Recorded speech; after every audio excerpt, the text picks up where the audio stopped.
sibuk yang sia-sia. Sebab juga waktu kami berada di antara kamu, kami memberi peringatan ini kepada kamu. Jika seorang tidak mau bekerja, janganlah ia makan.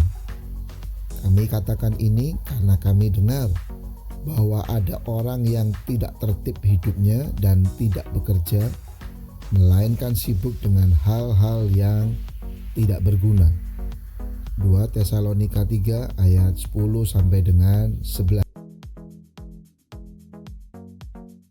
Sebagai manusia, kita hidup dalam sebuah dimensi yang bernama waktu, yang secara internasional salah satunya disepakati dalam batasan waktu tahun, bulan, hari, jam, menit, detik.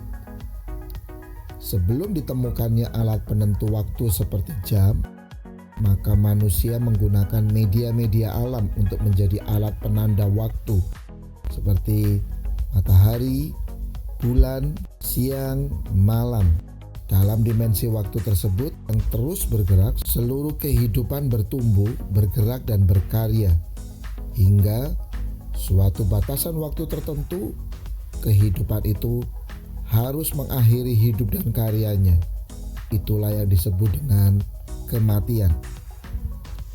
Jadi dalam dimensi waktu inilah kita akan menunjukkan kualitas dan kekaryaan kita.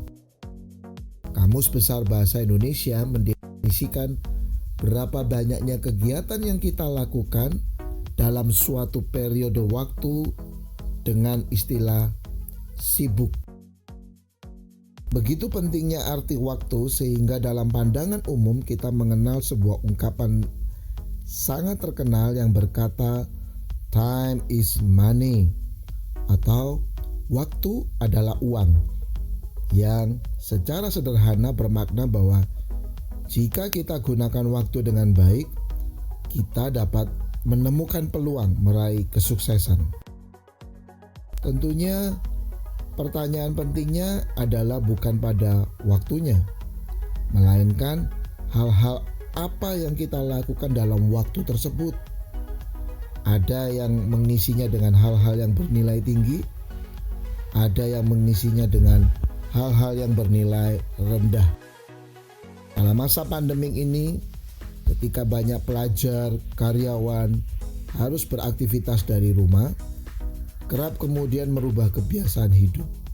Karena banyak yang kemudian menghabiskan waktunya dengan melakukan aktivitas-aktivitas santai, bermalasan, nonton televisi berlangganan, bermain game online, dan sebagainya.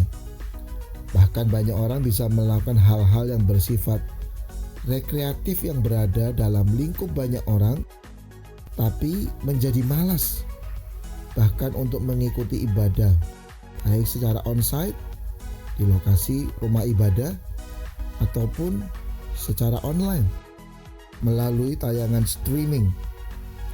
Tentunya jika hal ini dikonfrontasikan kepada mereka, pasti mereka akan berkata, saya sedang sibuk, saya sedang banyak kegiatan. Stephen Covey dalam bukunya Seven Habits mengungkapkan apa yang dimaksud dengan sibuk yang efektif.